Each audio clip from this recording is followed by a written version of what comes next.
दुर्धन से खेसारी लाल यादव बनने में कितना संघर्ष करना पड़ा आपको? कि मैं एक बिहार का बेटा हूँ, जिस तरह आप हैं और जिस तरह आपकी बातों को मैं हमेशा गौर करता हूँ कि आप हमेशा सच की बातें बोलते हैं और आपके अंदर एक ताकत बहुत है। तो कई लोगों के घर पे नौकर भी रहा हूँ।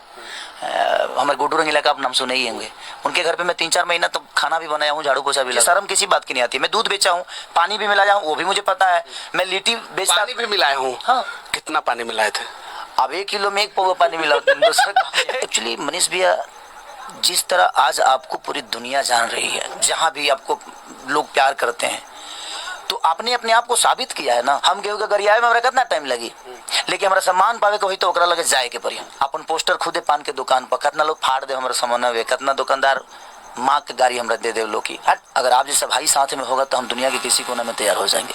रीजन सच्चे लोग मिलना चाहिए भैया। हम यह कहब कि अगर अश्लील कोनो चीज बा तो ओकरा पर विचार और बात कल बंद कर दिलो, काल्हे से सब कुछ बंद हो जाई। अपने आप लोग सभ्य की तरफ भागल शुरू। अच्छा मनीष भी तो रोज एक ट्रेंडिंग में रह ट्रेंडिंग स्टार हुआ है। नहीं, आप हमेशा आपका हमनी के मनोरंजन करे से तो लोग उतना ना सुन पाए भाई, जितना आप बोल देते हैं तो लोग सुन लेते हैं। वो सच्चाई है। तो वेद गलत हो जाता है अगर गलत साबित करने वाले लोग बैठ जाए तो, क्योंकि आपका विचारधारा गलत